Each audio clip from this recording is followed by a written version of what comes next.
The Usos reject Roman Reigns. Roman Reigns left alone. The Usos turn on Roman? Bloodline begins to break. Raw shock, Usos refuse Roman.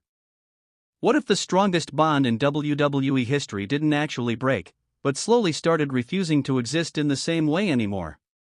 And what if Roman Reigns wasn't betrayed in one big moment, but left standing alone because the people he trusted simply chose silence instead of loyalty? Because that's the real question everyone's asking after what happened on Raw. How does the tribal chief end up alone when the Usos are right there? And honestly, if you watched it live, you probably had that same split-second reaction most fans had. Wait, did that just happen or did I imagine it? Roman Reigns standing in the ring, expecting backup, expecting family, expecting the Bloodline to do what the Bloodline always does, dominate together. But this time, something felt off. Not loud. Not explosive. Just quiet in a way that actually felt louder than a brawl.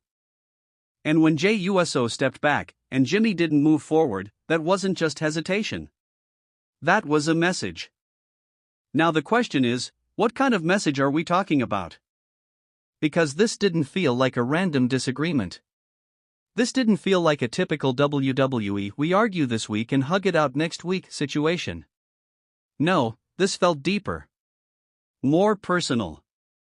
Like something had been sitting under the surface for a long time, waiting for the exact right moment to finally show itself. And Roman felt it too. You could see it in the way he looked around. That slow scan of the ring, like he was expecting the missing piece to appear at any second. Like maybe the Usos were just late.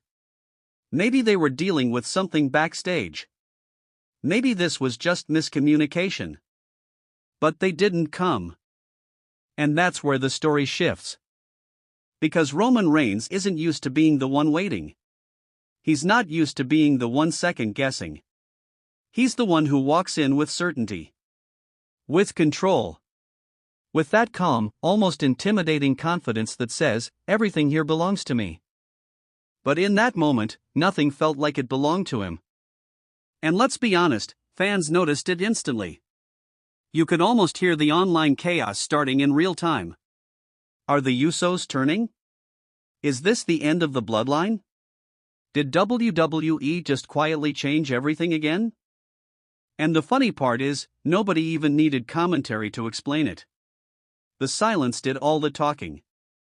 Now, if you zoom out a bit, this whole situation didn't come from nowhere. The Bloodline story has always been built on pressure. Loyalty tested over and over again. Family ties stretched to breaking points and then somehow glued back together just long enough to break again in a different way. But this time feels different because it's not Roman pushing someone away. It's people not showing up for him. And that hits harder. Think about it. Jey Uso especially has been through the emotional roller coaster of this story more than anyone.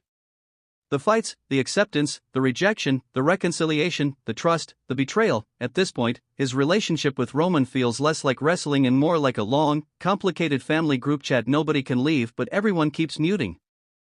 So when he didn't step in, it didn't feel random. It felt like a decision that had weight behind it. And Jimmy? Jimmy is usually the bridge. The guy who tries to keep things from fully collapsing. But even he stayed back. And when the peacekeeper stops trying to fix things, that's when you know the foundation isn't just cracked anymore. It's shifting. Now let's talk about Roman's side for a second.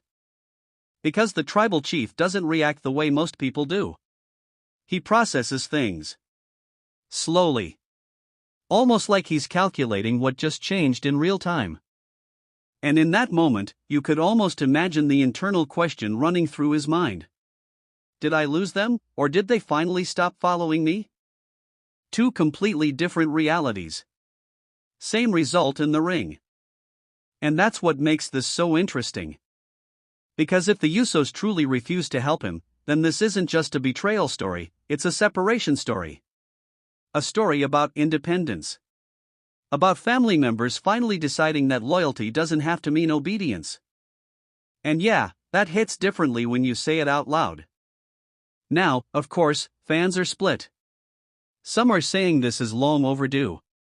That the Usos have been carrying their own identity for a while now and this was just the natural next step. Others are like, no way this is real, WWE is definitely setting up another twist. And honestly, both sides might be right. Because WWE loves this kind of emotional confusion. The kind where you're not even sure if what you saw was a betrayal or just strategy. And let's be real, if there's one thing the Bloodline story has trained us to do, it's question everything. Remember when alliances meant something permanent? Yeah, that era is long gone. Now every handshake feels like a potential setup. Every stare feels like a hidden message. Even standing still in the ring feels suspicious at this point. But what makes this moment stand out is how simple it was. No big attack. No dramatic speech. No music interruption. Just a refusal. And sometimes, that's louder than anything else. Because when someone chooses not to fight beside you anymore, they don't need to attack you. They've already changed the story. And you know what's wild? The crowd reaction told its own story too. That mix of confusion and anticipation. Like everyone knew something important just shifted, but nobody could fully define it yet. You know that feeling when you're watching something and you instinctively lean forward a little closer to the screen? Yeah, that was this moment. Now backstage, if you follow wrestling patterns, situations like this usually get framed in two ways. Either it's a misunderstanding that gets explained later, or it's the beginning of a full emotional split that takes weeks to unfold. And if it's the second one, then Roman Reigns just entered a completely different phase of his story. A phase where dominance isn't guaranteed just because he shows up. A phase where family doesn't automatically mean backup. And that's dangerous territory for a character who built everything on control. Because what happens when the people who helped build your empire decide they don't want to hold the bricks anymore? Now, I want you to think about this for a second. If you were Roman, standing there in that ring, what goes through your head first? Anger? Confusion? Or that quiet realization that things might never go back to how they were? Drop that in the comments because honestly, every fan sees it differently. And while you're at it, if you're enjoying breaking down moments like this in detail, make sure you subscribe and stay tuned because WWE stories like this don't just end in one segment, they usually spiral into something bigger. Now back to the chaos. The biggest twist in all of this isn't just that the Usos didn't help. It's the timing. Because timing in wrestling is everything. It tells you whether something is accidental or intentional. And this didn't feel accidental. This felt like a line being drawn. Even the body language told the story.